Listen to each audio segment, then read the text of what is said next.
¿Ya? Entonces el Papá Nicolau es para detención temprana o diagnóstico temprano de cáncer de cuello uterino.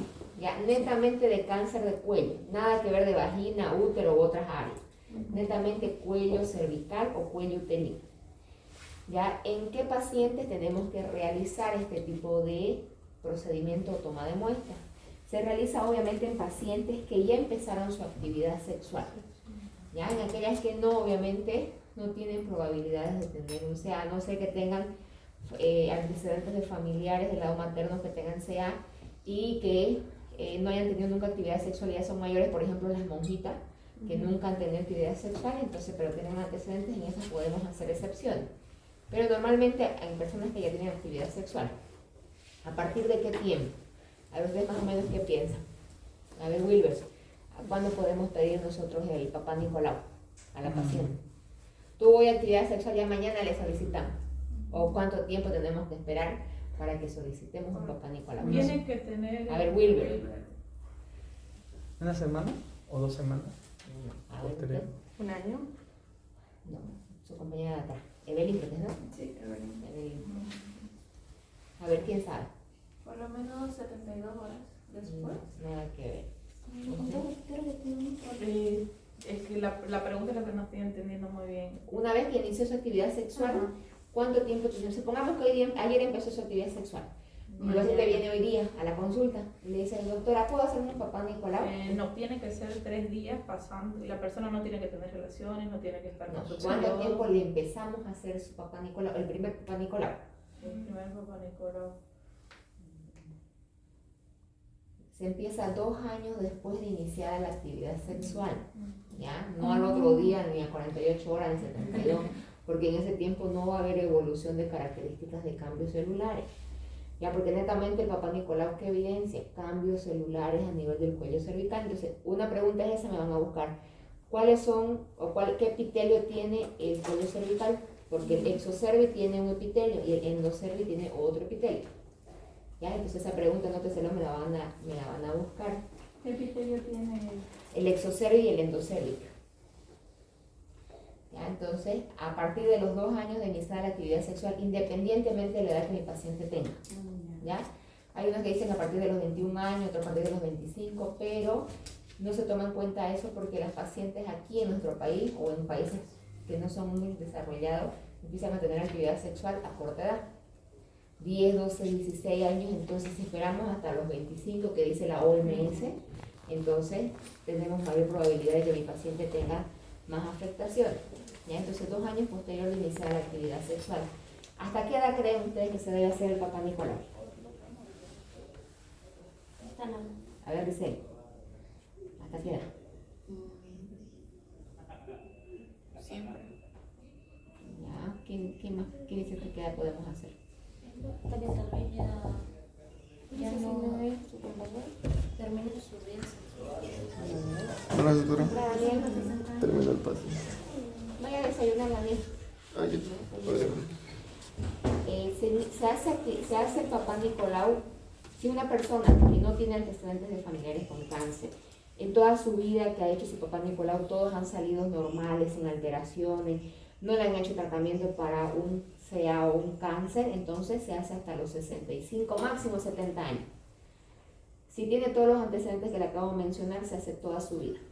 Ya no tiene nada que ver que deja, mi marido se murió hace 20 años, doctora, no tengo actividad sexual, igual se realiza el Papá Nicolau, ¿ya? Excepto en aquellas pacientes que se le hace histerectomía total. Histerectomía quiere decir sacar el útero, que hay de 2 tipos. Hay la parcial, que se saca solo el cuerpo, y la total, se saca cuerpo y cuello. Cuando se deja el cuellito en una histerectomía, que es la subtotal, en esas pacientes igual se sigue haciendo Papá Nicolau, porque puede producir un cáncer de cuello uterino, ¿ya? Entonces esa es la edad promedio de realizar un Papá Nicolau. Las recomendaciones para tomar un Papá Nicolau no se puede tomar en cualquier momento, ¿ya? Son 4 recomendaciones principales. 1, que no esté con su menstruación ni ningún sangrado transvaginal. ¿Por qué? Porque si yo tomo la muestra con algún sangradito, mi muestra va a salir o mi placa voy a mandar puros eritrocitos y no van a identificar las células que queremos. Que la paciente no haya tenido actividad sexual 72 horas, o sea, 3 días anterior a la toma de muestra. ¿Por qué? Por lo mismo, peor si no tiene, peor si lo hacen sin preservativo. Vamos a evidenciar espermatozoides en el portaobjeto y no la célula. Que no se haya puesto óvulos, cremas vaginales ni pastillas vaginales igual 72 horas. Porque si no vamos a identificar el medicamento y no la célula. Y que la paciente no se haya aseado, de preferencia que venga sin bañarse, ¿ya? Porque mayormente hay algunas pacientes que hacen duchas vaginales, se meten tubitos especiales para lavar el área genital o el área vaginal, y en ese caso van a barrer con los microorganismos que en realidad estamos buscando, o las células que queremos evidenciar. Entonces, para que mi paciente me entienda, mejor le digo no se bañe. Ya, dale por favor. Sí, porque no dice sin asocio, así profundo y Ajá, y ella es igual, digamos. ¿Perdón? Buen día, pase señora. Gracias. Buenos días. Présteme su orden, ahora sí.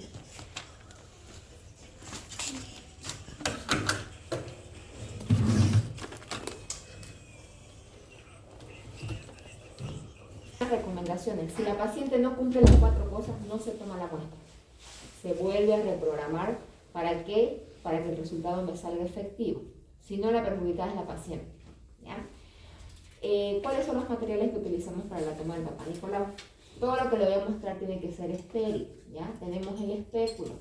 Este espéculo puede ser de este material que es esterilizable, es el que más utilizamos en los hospitales. Vienen de diferente tamaño. Este, por ejemplo, es una L, ¿ya? Hay más chiquitito y más delgadito, dependiendo de la vagina de la paciente. Que eso, como vamos a saber, siempre nosotros le hacemos una anamnesis previa de antecedentes ginecobstétricos. A ver qué incluye en el antecedente ginecobstétrico. Si fue madre o no. Sí, Embarazo. Ya, de los embarazos, ¿qué más se pide? Gesta, aborto, si la menstruación, fechita de la menstruación, a qué edad fue su menarquia. Algo más importante, lo que yo sepa que voy a utilizar, en qué tamaño. Parejas sexual activas. No, la gesta, Gesta. ya, de la Gesta y gesta aborto. desglosarla. ¿Cuántos han sido parto normal? ¿Cuántas cesáreas? ¿Cuántos abortos? De eso va a depender. Si entre más partos cesáreas ha tenido la paciente, la vagina va a ser más elástica, por ende va a ser más larga. Entonces, si tiene más partos vaginales, voy a utilizar espéculos mucho más grandes. Y en aquellas pacientes que han tenido cesárea o que nunca han tenido embarazo, obviamente esto va a ser mucho más pequeño y menos elástico. Entonces voy a utilizar espéculos mucho más pequeños. Ahora, la diferencia también tiene que ver el peso de la paciente. Entre más gordita sea la paciente, la vagina se alarga por el tejido adiposo que hay alrededor. Entonces, en pacientes gorditas siempre utilizamos espéculos mucho más largos porque nos dificulta visualizar el cuellito. La vagina se hace más larga por el tejido adiposo que tiene alrededor en las piernas. ¿Ya? Entonces, por eso es siempre importante individualizar a cada paciente y siempre hacer una pequeña anamnesis. ¿Ya? Entonces, también existen espéculos desechables que vienen de plástico. Esos más lo utilizan en clínica porque cada espéculo vale como 15 bolivianos. Entonces, se lo utiliza una sola vez y se lo desecha. Esto cuesta más caro, arriba de $50 más o menos, dependiendo del material, pero nos dura hartísimos años, ¿ya? Porque esto se esteriliza y se vuelve a utilizar en otra paciente. ¿Qué más? ¿Elige doctora? Es aluminio, ¿no? ¿Cómo se llama?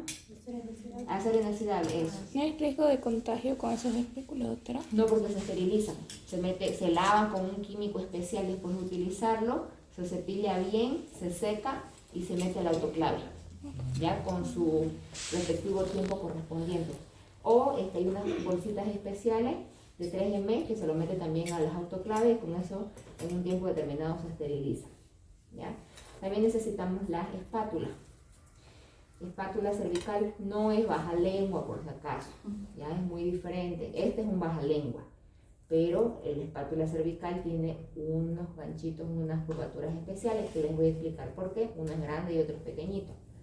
Hay otro modelo, puede ser este modelo o puede ser este modelo, ¿ya? Pero las dos tienen la similitud en las curvaturas para la toma de muestra. Este igual vienen en sus cajitas, que se lo saca en el momento que se va a utilizar. Luego tenemos el cepillo cervical, vienen así igual selladito, porque tiene que sacarse al momento que se va a tomar la muestra para no contaminar. Luego tenemos las plaquitas o portaobjetos. Ya los portaobjetos es donde vamos a colocar la muestra. La manera correcta de manipular el portaobjeto igual viene en sus cajitas con unos papeles separados. ¿Para qué? Para que esto no se contamine, donde vamos a colocar la muestra. La manipulación correcta es manipular de esta manera, de las esquinas, o hay unos que vienen como en este caso un halo blanco, de ahí lo podemos manipular porque ahí colocamos ya sea el código de la paciente o el nombre para poder identificar su muestra. Dependiendo de donde trabajemos, a veces en el hospital público solo un médico se dedica a tomar el Papá Nicolau, entonces tenemos varios pacientes. Y entonces tenemos que poner o su número de historia clínica, o por ejemplo el trabajo en privada en la tarde le ponemos su nombre de la paciente. Podemos utilizar ya sea alcohol para fijar la muestra, alcohol normal del 70%, o un spray, ya de cabello, cualquier marca. El spray tiene alcohol también y tiene fijador. Eso me va a ayudar a que mi muestra se fije correctamente a la placa. Y de esa manera, al momento de enviarla al patólogo, no se me borre, no se me salga. ¿Ya? Entonces, y guantes quirúrgicos. Ya no necesitan ser guantes estériles. Los que vienen en cajita es suficiente porque luego solamente vamos a tomar la muestra. Entonces, una vez que mi paciente cumplió los 4 requisitos, ¿qué yo voy a hacer? La forma correcta de manipular el espéculo. Si ustedes ven, tienen un piquito de pato. ¿Ya? El introito vaginal no es esa forma. El introito vaginal es paralelo. ¿Ya? Es pequeñito el ingreso, no es elástico, como la vagina por dentro. Entonces la forma correcta es de colocarlo del mismo ángulo que tenga el ingreso. Entonces nosotros lo vamos a girar de esta manera el espéculo, ya sea izquierda o derecha. ¿Ya? Supongamos que este es el introito, entonces giro mi espéculo. Para un Papá Nicolau no voy a lubricar el espéculo. Ya sí o sí no pueden venir pacientes viejitas que tienen resequedad vaginal o que están con infecciones vaginales, le va a producir molestias o dolor, pero lastimosamente no puedo lubricar porque si yo coloco vaselina voy a contaminar el área y voy a tomar mala muestra. Entonces se le explica a la paciente que va a haber un poco de molestia. ¿Ya? Entonces giramos el espéculo y colocamos de esta manera. Va a ingresar mucho más fácil. Ingresamos hasta el fondo. Una vez que esté en el fondo ya yo giro. Dentro la vagina es elástica. Tiene estas austrias que hacen que la vagina se elongue. Entonces manipulo con este manguito para adentro visualizar el cuellito cervical. Entonces adentro puedo manipularlo tranquilo porque es elástico.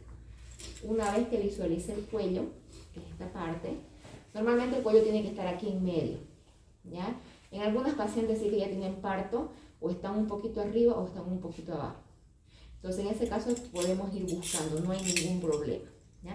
Una vez que buscamos el cuellito, tiene un tornillito. Este tornillo lo fija. ¿Para qué? Para que adentro no se me cierre y pueda visualizar o trabajar correctamente. Ya sea en un Papá Nicolau, en la colocación de la T de cobre, en una especuloscopía, colposcopía. Entonces, de esa manera, como la vagina es un conducto largo, cerrado, entonces va a ser oscura. Yo me ayudo con una lámpara. Siempre nosotros tenemos al lado de la camilla una lámpara. Entonces enfocamos para poder visualizar el cuellito. El cuellito tenemos que verlo bien de frente. ¿Ya? En el caso de los que son retroversos, flexión, en ese caso, cuando son retro, está bien adelante el cuellito. Ya, bien hacia arriba está el cuellito. Por eso, dentro podemos ir buscando, no hay ningún problema. Una vez que ya le encontré el cuellito, recién fijo el tornillito. Normalmente el cuello cervical, de esta manera. Circular el orificio externo, si es una paciente que nunca ha tenido hijito. ¿Ya? Y se vuelve transverso cuando ya tuvo partos naturales, aborto o cesárea, pero dilató. Entonces cambia, modifica.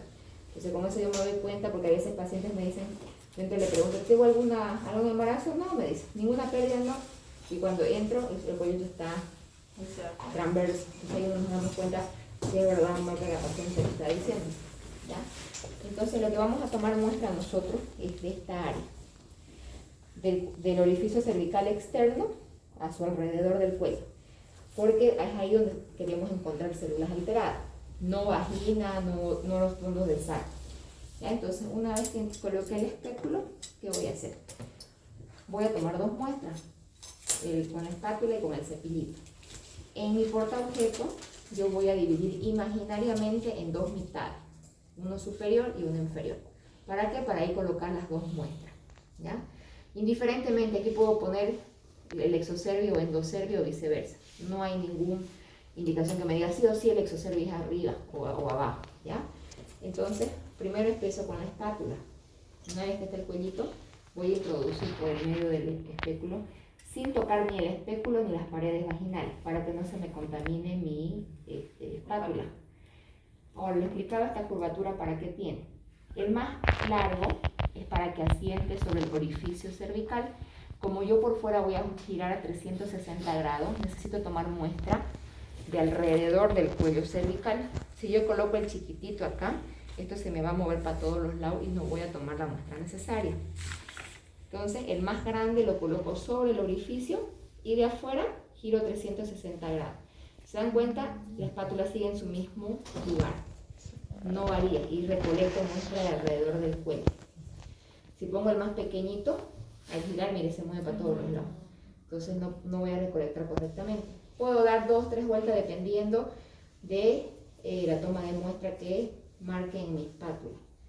Entonces retiro, vengo a mi portaobjeto en la mitad imaginaria, ya sea de izquierda a derecha pongo la muestra o de manera circular. Indiferentemente depende de ustedes para que pueda adherirse al portaobjeto. La otra mitad me queda libre. De ahí vengo a mi cepillo, abro el cepillo, saco y obviamente no está contaminado, lo mismo. Introduzco sin tocar paredes. ¿Y qué voy a hacer?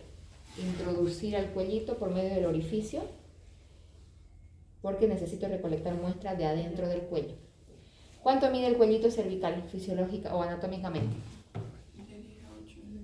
No, tan largo ese cuello. 7 milímetros. 9 centímetros. Solo el cuello, que estamos hablando del cuello. 1 milímetro. 1 milímetro es menos de... Ah, no, es con un cabello. Y hemos dado examen De 3 a 5. de 2,5 a 3 centímetros mide el cuello. Tienen que conocer la anatomía, si no, difícil van a poder hacer su procedimiento o identificar alguna alteración.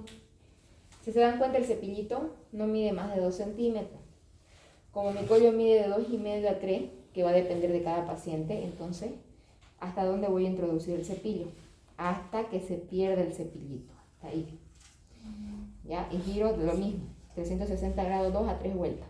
De esa manera, como el cepillo es áspero, va a recolectar células. No meter más hasta que desaparezca el cepillo, porque si me introduzco más me voy a entrar al endometrio y voy a recolectar muestras de donde no quiero. ¿Ya? Entonces, hasta que desaparezca el cepillito, giro 360 grados, igual lo saco sin topar paredes y coloco en la otra mitad imaginaria que quedó sin muestra, ¿ya? En circular o de izquierda a derecha. Desecho todo porque ya no me sirve. Puedo colocarlo en alcohol para que se fije o con mi spray de cabello lo pongo en la placa. Lo coloco en la placa y lo dejo que se seque unos 5 minutos. De esa manera, cuando manda el patólogo la muestra, va a estar fijada y va a poder visualizarlo mucho mejor. Retiramos los materiales como pusimos y listo. Nosotros esto mandamos al patólogo. Nosotros no informamos, lo hace el patólogo porque lo va a ver con el microscopio, las células y demás, ¿ya? Entonces, ya cuando tengamos el resultado, dependiendo del resultado, ya nosotros hacemos tratamiento. Si hay proceso inflamatorio, si hay, en algunos casos, si la paciente está con infección abundante y en la muestra que obtuvimos del cuello mandamos muestra de infección, va a reportar en el Papá Nicolau, si no, no. Ya, el Papá Nicolau no es para identificar infecciones vaginales, para eso tenemos el cultivo de secreción vaginal. O sea que si ustedes ven a una paciente que está con proceso infeccioso y le toman muestra de Papá Nicolau, pídanle también un cultivo de secreción Podemos vaginal. orientarla, digamos, no está con Sí. mucha secreción. ¿Ya? ¿Por qué? Porque en el Papá Nicolau no es para eso. Tengo muchos pacientes que a veces directamente no pagan consulta y quieren su Papá Nicolau. Y yo le pregunto, ¿para qué se va a hacer su Papá Nicolau? Es que tengo infección vaginal. No es para eso el Papá Nicolau. Es para eso el cultivo de secreción vaginal. ¿Ya? ¿Cada cuánto tenemos que hacer el Papá Nicolau? Teóricamente se dice que si 3 resultados de Papá Nicolau normal, la paciente tiene que hacerse cada 3 a 5 años. Pero nosotros no lo tomamos en cuenta esa teoría, porque aquí en Bolivia apenas se hacen cada año. Entonces, preferimos que nosotros decirle, señora, cada año tiene que hacerse su control de Papá Nicolau para identificar más rápido alteraciones. Y si es que mi paciente en el resultado sale algún proceso alterado, infeccioso, inflamatorio, o se ha hecho biopsia o alguna cauterización, se puede pedir en menor corto tiempo, al mes, a los 3 meses, a los 6 meses, dependiendo ya del criterio médico, ¿ya? Pero dentro de los controles, cada año. En pacientes embarazadas, ¿ustedes creen que se puede hacer el Papá Nicolau? ¿Se debe pedir o no? ¿Quién dice a ver sí, quién dice no? Después de los 3 meses, ¿posible? ¿No? Dentro de los control prenatal está la solicitud del Papá Nicolau, Sí. más si la paciente no se ha hecho. ¿Ya? ¿Por qué? Porque no nos olvidamos que en el embarazo hay un cambio fisiológico general y se pueden presentar más por el aumento de las hormonas, presentar procesos alterados en el cuellito. ¿Ya? Entonces sí o sí se pide Papá Nicolau, con la única diferencia que cuando nosotros tomamos un Papá Nicolau en embarazada, independientemente de la edad gestacional, no utilizamos el cepillito. ¿Por qué? Porque esto introducimos en el cuello y al introducirlo podemos dilatarlo y provocar en la paciente que el bebé se salga. ¿Ya? Entonces solamente ocupamos la espátula, obtenemos muestras de afuera y en ese caso ya no voy a dividir mi portaobjeto. En toda la placa lo pongo la muestra porque es una sola muestra. Igual se manda al patólogo. ¿Y en qué tiempo del embarazo de la paciente? En cualquier momento. En cualquier momento. En cualquier momento del embarazo. ¿Ya? Bueno, esa es la toma de Papá Nicolau, que ustedes pueden, ya saben cómo es la técnica, cómo realizarlo, entonces pueden hacerlo. ¿Ya? Ahora, lo ideal siempre es que cuando tomemos un Papá Nicolau, también solicitemos al mismo tiempo una colposcopía. Más si ustedes ven que al tomar la muestra el cuellito está con algún proceso alterado. Les voy a mostrar un cuello cervical, como es normal, para que se guíen y conozcan.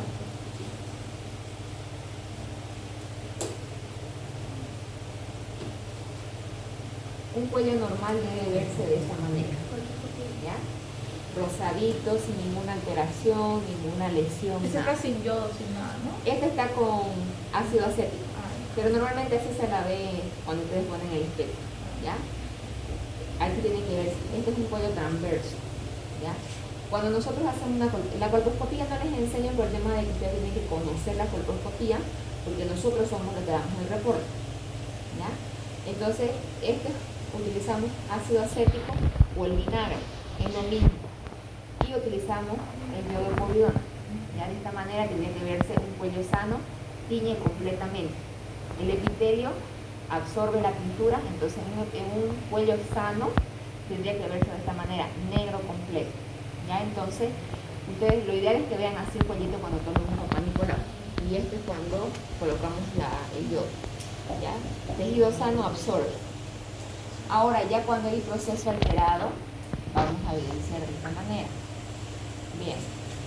No hay absorción de yodo. ¿Ya? Entonces, por eso nosotros tenemos que conocer las diferentes lesiones que se presentan porque nosotros hacemos el reporte de la colposcopía, así se evidencia, ¿ya?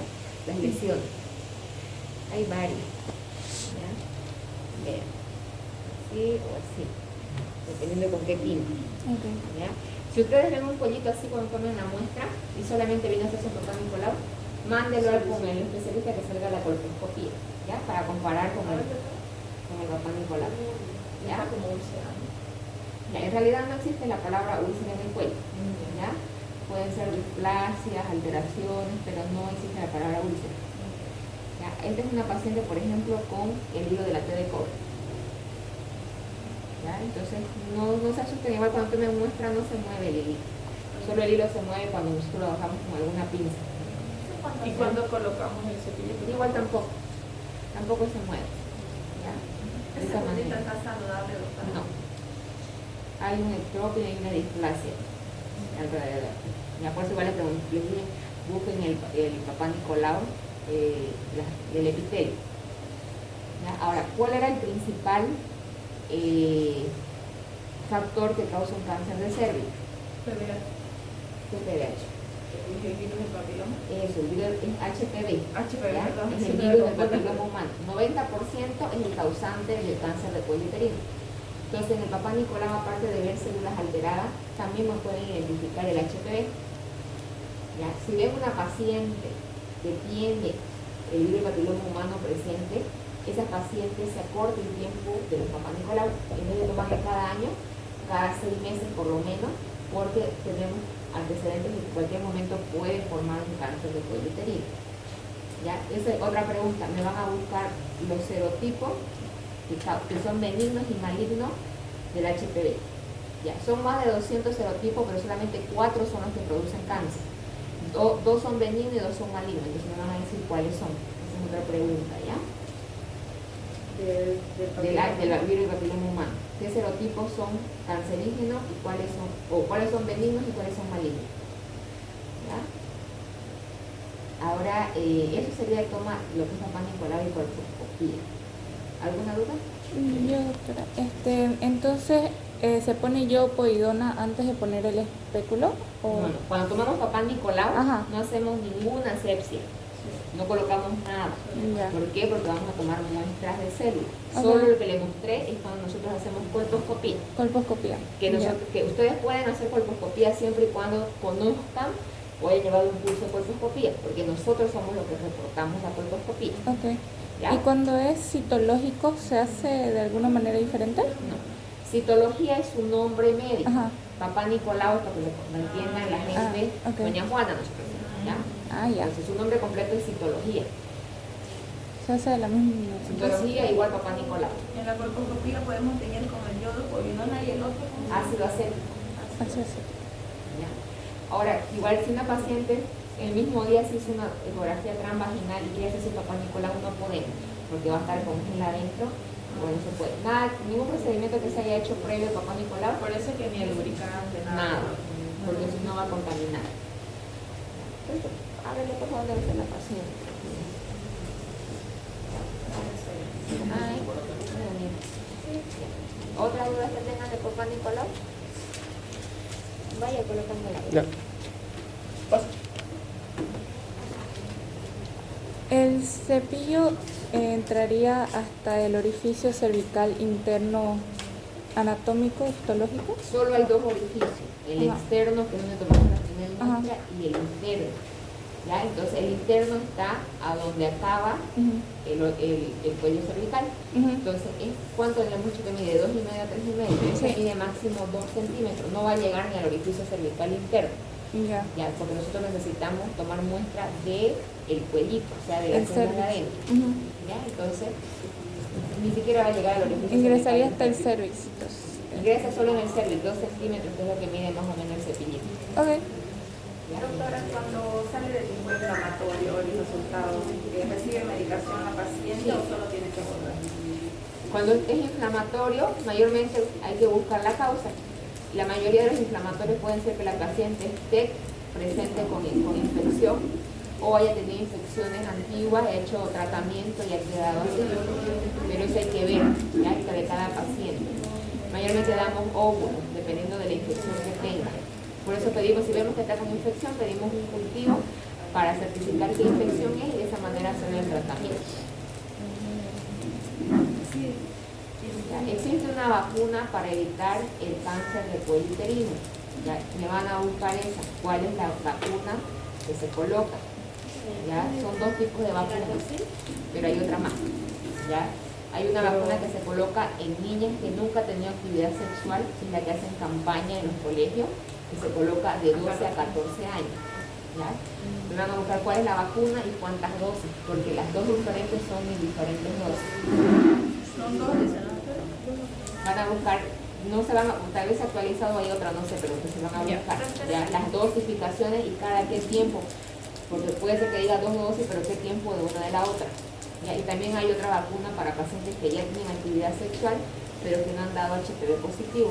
Pero esa que se coloca en pacientes que ya tienen actividad sexual no es gratuita. La buscan en la farmacia, pero son caritas, debe valer arriba de 500 bolivianos las dosis. Ya que se van a buscar esa vacuna. ¿Ya?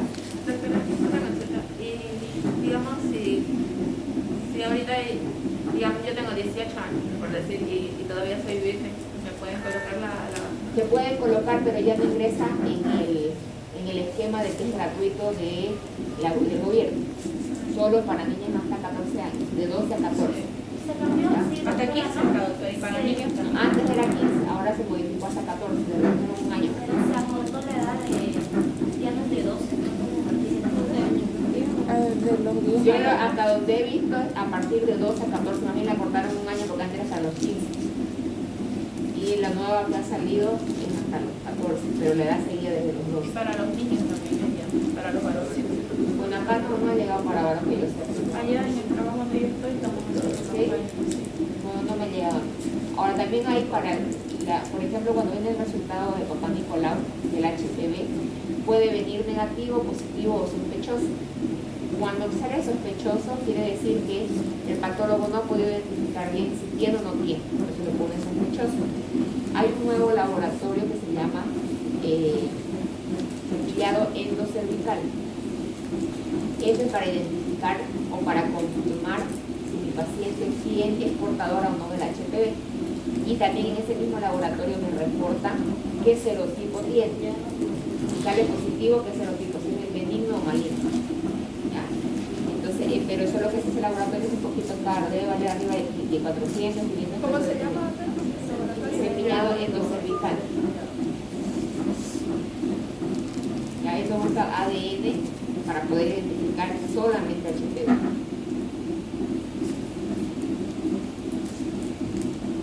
¿Hasta ahí alguna duda? De Papá Nicolau. Y ahora pasamos a lo que es el dispositivo intrauterino. ¿Ya? Sabemos que los métodos anticonceptivos son varios. Hay muchas clasificaciones. Hay clasificación de los naturales, de los de barrera, los hormonales, no hormonales y los definitivos. Dentro de los no hormonales o los dispositivos intrauterinos tenemos el más común, que es esta, la T de cobre.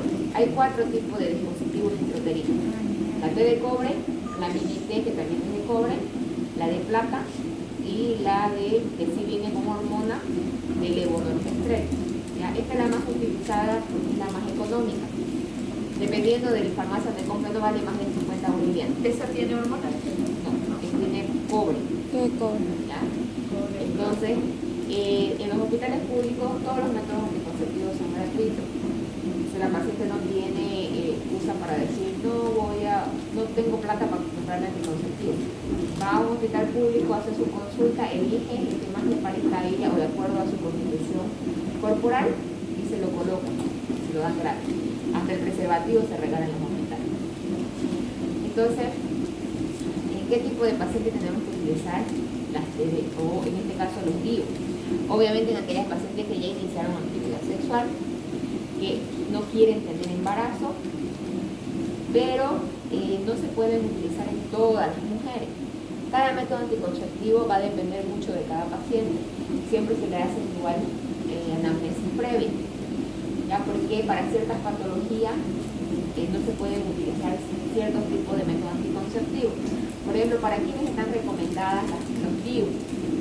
Para aquellas pacientes que no quieran utilizar hormonas, ya porque el efecto colateral de las hormonas que lo hacen engordar mucho, le suben acné, le sale acné, o a veces le produce amenorrea, entonces por eso no lo quieren utilizar los anticonceptivos hormonales. Para que otras pacientes, aquellas pacientes que han dado algún reciente, ya sea cesárea o parto, se les recomienda mejor el DIU.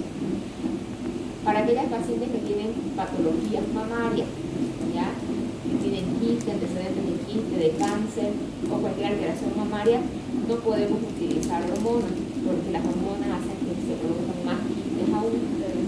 Aquellas pacientes que tienen problemas a nivel uterino, por ejemplo, que tengan mioma, ¿ya? Los miomas son tumores benignos en el útero, que pueden estar localizados en el endometrio, en el miometrio o en el perimetrio. Si están en el miometrio y en el perimetrio, podemos colocar los dispositivos. Si están dentro del endometrio, no, porque pueden producir más sangrado. Y en esos pacientes que tienen mioma, tampoco podemos utilizar hormonas, porque el mioma se alimenta de estrógeno. Si yo le doy hormonas a mi paciente, a veces ese mioma crezca mucho más rápido y le produzca más complicaciones. Las pacientes que tienen problemas hormonales, por ejemplo, patologías de tiroides, no puedo utilizar anticonceptivos hormonales, que Entonces, por eso cuando venga mi paciente a la consulta, yo tengo que hacer una anamnesis previa para ver qué método anticonceptivo le voy a aconsejar ideal para ella, ¿ya? Si es una paciente que no tiene ninguna patología de base, ninguna alteración, cualquier método anticonceptivo es bueno siempre y cuando se adapte a la paciente, ¿ya? Cada método anticonceptivo tiene su porcentaje de eficacia, ¿ya? Pero no todos son el 100% eficaz, ni la ligadura es 100% segura. La única seguro es la abstinencia, pero eso no se realiza, ¿no? La comienzan rápido y no. Todo lo que son los dispositivos, por si acaso, los DIU, por más que tenga DIU para no embarazarse y no tiene una pareja fija, igual puede utilizar preservativo, porque el preservativo es el único método anticonceptivo que previene enfermedades de transmisión sexual, ¿ya? No porque tenga algún método anticonceptivo, no me voy a infectar, voy y estoy con Sancho Pancho y Mecano, ¿no? Entonces no, hay que utilizar el preservativo por más que estés utilizando el dispositivo, ¿ya? Ahora, ¿en qué momento puedo poner un dispositivo? Cualquier momento puedo colocar un dispositivo, pero de preferencia que mi paciente esté con su menstruación. ¿Por qué? Porque así el pelito se me ablanda, produce un poquito más de dilatación y me va a ser mucho más fácil la introducción del dispositivo. Pero si la paciente no está con su regla, no hay ningún problema, igual puedo colocar. Solamente que me va a dificultar un poquito y me va a doler más, ¿verdad? Pero no me prohíbe eso. Hay pacientes que a veces vienen y me dicen, doctor, estoy viajando hoy día en la noche y necesito sí o sí irme con mi té de cobre, ¿no? Eso se le coloca. He tenido pacientes así, en la noche viaja, doctora, por favor, colóquemelo. Tengo que colocárselo. Se puede colocar, pero un poquito dificultoso si me duele la paciente. Antes. Es un método conceptivo que no se va a resultar instante. O sea, no se espera. Claro, actúa de inmediato. Ahorita ya. Ahora, para poder colocar la T de cobre, no puedo colocarla directamente. Viene mi paciente, ya le coloco. Hay que tomar laboratorios previos. Son 2 laboratorios principales. A ver, ¿cuáles creen que le pido antes de colocar el dispositivo? Que no nos olvidemos que es útero. Ya, pero ¿qué se llama su nombre y apellido completo? Porque hay prueba de embarazo en orina. A nosotros no nos sirve la prueba de embarazo en orina. Hormona coreana. Ya, pero ¿qué se llama? Gonadotropinas coreónica humana. Pero hay 2, hay cualitativa y cuantitativa. ¿Qué se llama el laboratorio que nosotros pedimos que es la cualitativa? Porque en la receta no van a poner prueba de embarazo. En el laboratorio se llama TESPAC. Ya tienen que aprenderse los nombres y apellidos. O si quieren pedir beta HCG le ponen cualitativa. La cualitativa es la que le van a decir si es positivo o negativo. Y la cuantitativa es la que le da el número y la cantidad de hormonas. Esa es cualitativa. El TESPAC es la cualitativa.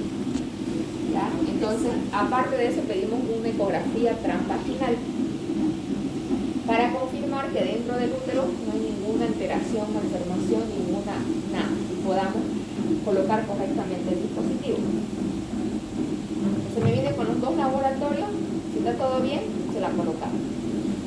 Los 4 dispositivos que le nombré se colocan de la misma manera, ya sean los que no tienen hormona o las que tienen hormona. Ya me van a buscar cuánto de efectividad tiene la T de cobre. Cada uno tiene diferente porcentaje de efectividad. Los materiales para colocación de T de cobre es lo mismo. Espéculo, mis guantes, en este caso sí voy a utilizar ya guantes estériles. ¿Ya? ¿Por qué? Porque es un dispositivo que va a entrar al útero, voy a manipularlo y lo puedo contaminar. Entonces, por eso sí necesito guantes estériles, necesito yodopovidona para hacer la asepsia previa y voy a utilizar 3 pinzas principales. La tijera mayo, que es larga, todos los materiales que utilizamos en vagina son largos, ya, porque desde afuera manipulamos para manejar. Utilizamos la pinza POSI y el histerómetro. Ya les voy a mostrar acá. El histerómetro es este material. Todo es de metal esterilizable, ¿ya? Histerómetro, ¿por qué? Porque mide el útero. Si se dan cuenta, no es recto, es curvo. ¿Por qué? Porque ¿cuál es la posición anatómica del útero? Antebasoflexión. Exacto, entonces no está así recto en la pelvis, ¿no ves? Está dobladito, entonces por eso cuando introducimos el histerómetro, para no perforarlo, viene con su curvatura. ¿Ya? Entonces esto me va a medir cuánto mide el útero, porque yo tengo que saber exactamente las medidas para saber cuánto voy a introducir la T de cobre o cualquier dispositivo, porque su localización ideal para que funcione tiene que ser en el fondo uterino. Si yo no mido bien, lo coloco en cualquier lugar, va a disminuir su efectividad, mucho más fácil para que se salga o que se embarace mi paciente. Ese que es el histerómetro tiene que ingresar hasta el fondo. Y ahorita le voy a enseñar cómo se coloca, ¿ya? Y la pinza POSI,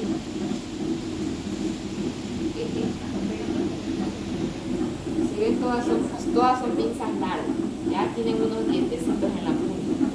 Eso es para poder enrectar el útero y yo saber que mi dispositivo va a entrar en el fondo. Ya esa es la pinza POSI, tiene unos dientecitos en la punta. Ya, entonces una vez que tengo mis laboratorios de mi paciente, que está todo bien, no hay embarazo, no hay problemas en el útero, entonces la coloco en posición ginecológica como para hacer un papá Nicolás. Introduzco el espéculo como ya le indiqué, encuentro el cuellito y aquí sí voy a hacer asepsia con mi coloidina limpio. ¿Por qué? Porque voy a introducir un dispositivo dentro de la cavidad y para evitar contaminación. Antes, si ustedes al colocar el espéculo ven que su paciente está con infección vaginal, no se coloca el dispositivo. Se hace el tratamiento a la paciente y después del tratamiento recién se coloca. ¿Por qué? Porque esa infección puede ir adherido en el dispositivo y voy a provocar una infección en el endometrio, por el hilo, por el dispositivo que está ingresando o el material que ingresa. ¿Ya?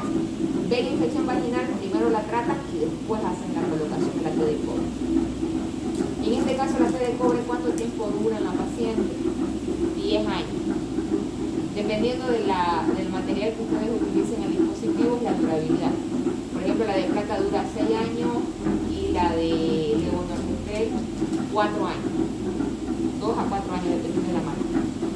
¿Ya? Entonces, tenemos que conocer y explicarle a la paciente, porque si la paciente pasa mucho tiempo, también se puede degradar adentro. Entonces, una vez que coloqué el espéculo, hice la asepsia, procedo a primero medir el útero. Vamos a suponer que esta es el histerómetro. Primero, ¿qué hago? Coloco mi espéculo, ya hice la asepsia, coloco mi pinza POSI. La pinza POSI, la que la mostré que tiene dientecito, se coloca de preferencia en el borde superior del cuello. Entonces un pinzamiento aquí arriba, ¿para qué? Pero cuando yo quiera meter el dispositivo, como el útero está doblado, al jalar desde afuera, que se llama tracción, va a hacer que ese útero que está doblado se crezca. Y de esa manera pueda meter correctamente en el fondo el dispositivo. Coloco mi pinza POSI y procedo a introducir el histerómetro. ¿Ya? Por el cuellito con mucho cuidado, porque como es material de metal, este mismo material, tengo que evitar realizar mucha presión o fuerza porque puedo perforar el útero. Introduzco el histerómetro, va a entrar fácilmente. Cuando ustedes sientan una resistencia que no quiere avanzar más, no lo forcen en querer seguir metiendo. ¿Por qué? Porque quiere decir que ya llegué al fondo. Si yo sigo insistiendo, puedo perforar el útero. Ya una vez perforado el útero, ya tiene que venir el especialista, entrar al quirófano, ver si puede cerrar la perforación o inclusive pueden perder el útero. Entonces, con mucho cuidado, si ven resistencia, hasta ahí es el útero. Sacan el histerómetro y se van a fijar cuántos centímetros marcó. Como la paciente va a estar con su regla, va a salir manchadito de sangre. Entonces ahí van a ver cuántos centímetros. ¿Cuánto mide el útero normalmente? Una paciente que no tiene hijos, nunca se embarazó. Por ejemplo, ustedes, ¿cuánto mide su útero? 5 a 7 centímetros. 5 ya es un número muy alto. 6 a 7 centímetros. Lo normal es 7 centímetros. ¿Ya? Y una paciente que ya tuvo hijo o embarazo, 10 ¿hasta centímetros. cuánto? Hasta 10 centímetros. ¿Ya? Entonces supongamos que me dio 8 centímetros.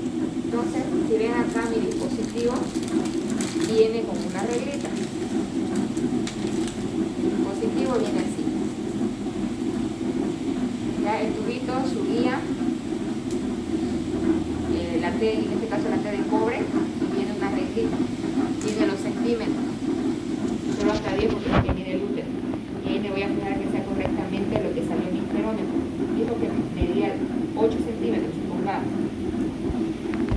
guantes estériles puedo armarlo mi material.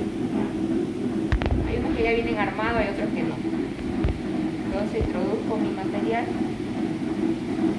tubito, y todos tienen esta guía para que yo mida los centímetros. El color depende de la marca del dispositivo. Entonces vengo a mi reglita, lo coloco ahí mi té de cobre y con esto busco donde dice 8 centímetros. De ahí. Ya ahí. Eso quiere decir que todo esto es lo que tengo que introducir al útero. Entonces como mi té de cobre es grande, no puede ingresar así. Es un material flexible. Doblo las alitas y lo meto al tubito para que ingrese fácilmente. A veces al hacer este procedimiento se puede mover. Vuelvo otra vez a mi reglita, lo coloco y mido 8 centímetros. ¿Ya? De esta manera. Entonces está mi espéculo. Obviamente va a seguir la pinza POSI. Ahora, como voy a introducir, ahí jalo la pinza POSI para que el útero que está doblado me lo traccione y se vuelva recto. Introduzco y va a ingresar por el orificio. Ya ingresa. Si se fijan la guía el azul, una vez llega al tope quiere decir que ya estoy en el fondo, no puedo avanzar más ahí. Entonces es necesario siempre medir que la localización ideal de la T de cobre tiene que ser en el fondo, las alitas hacia las trompas y lo demás en lo medio. ¿Ya? Entonces, vénganse más acá para que vean. Entonces de afuera ya yo tengo mi guía. Esta guía va a hacer que mi té de cobre adentro se abra y salga. Se abrió y sacan con mucho cuidado.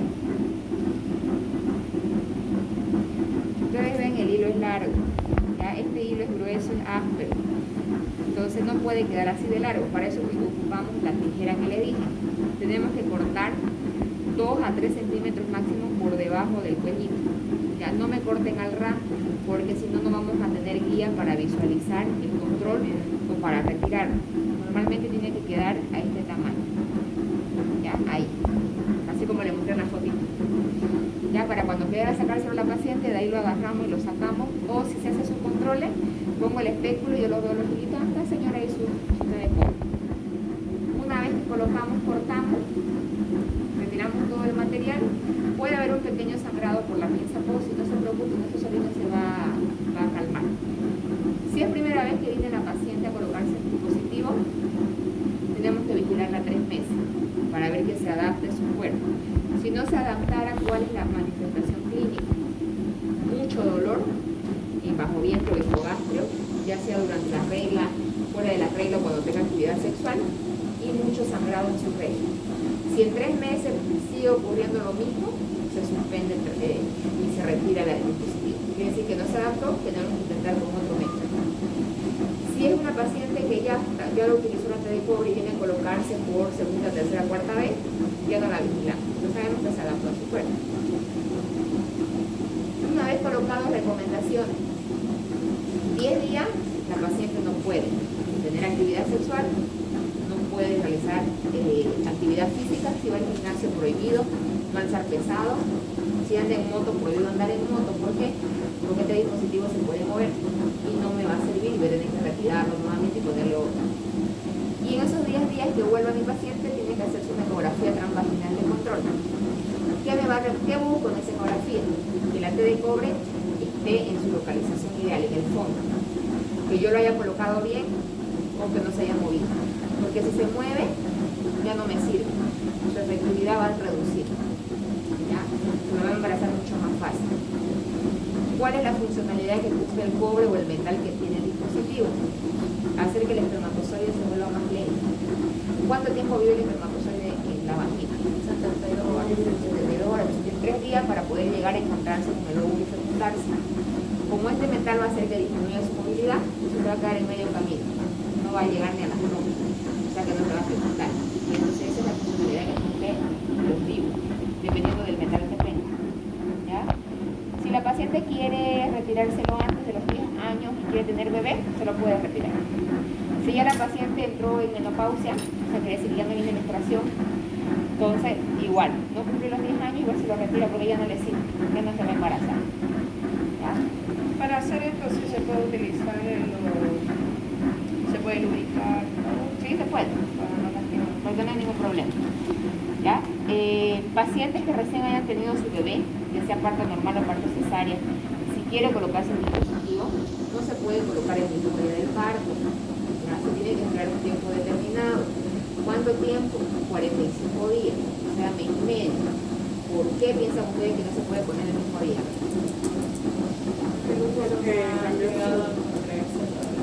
Porque el útero todavía está grande. Ya, cuando un bebé nace, parto normal o cesárea, como el útero creció los 32 o 36 centímetros que mide un embarazo, tiene que evolucionar. No quiere decir que tras que nace el bebé otra vez vuelva a ser de 7 centímetros. Pasa un proceso. ¿Ya? Entonces todo ese proceso dura 40 o 45 días. Todo tiene que evolucionar. El útero tiene que volver a su estado normal dentro de la pelvis. Normalmente cuando nace un bebé queda a la altura del ombligo, el útero.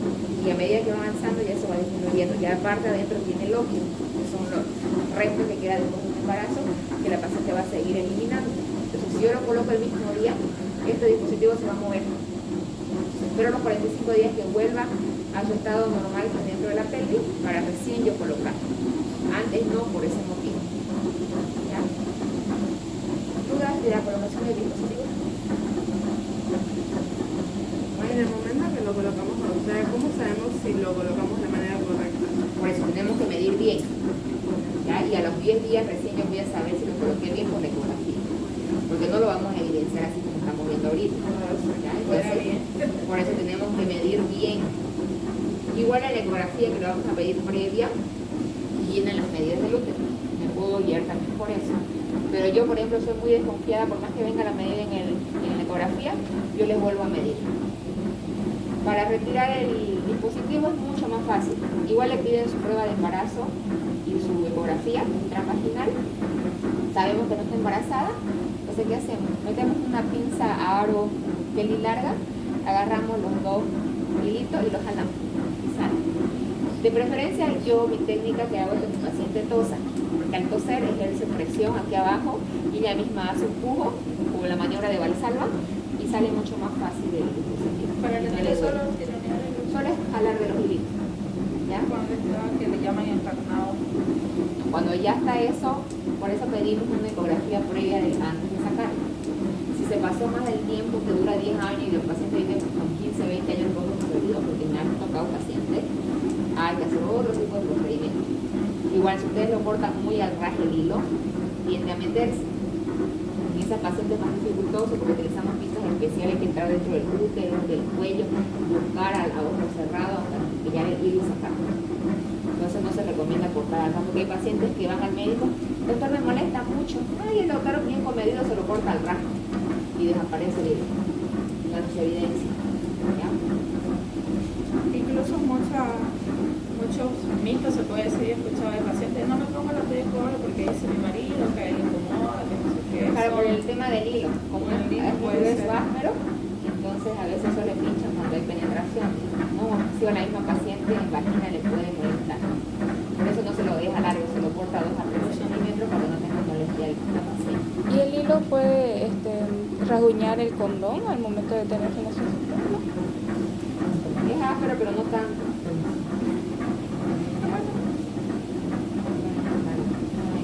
No es puntiagudo ni nada. Es flexible. Entonces ya tienen 4 preguntas para buscar más. Las de ayer que les di en clase 2. Ustedes son no. Ayer viernes vamos a pasar y les voy a dar las otras preguntas. Ya, entonces ya van a firmar estas 3 hojitas. Hasta donde está doblado 4. Ya, con su registro, su nombre y su firma. Si quieren vayan afuera con calma, lo hacen y me lo pasan, ¿ya? Ya. No, doctora. ¿Tienen noticia? Ah, sí. Hasta luego, Carol, mi té. Acá está. Aquí está.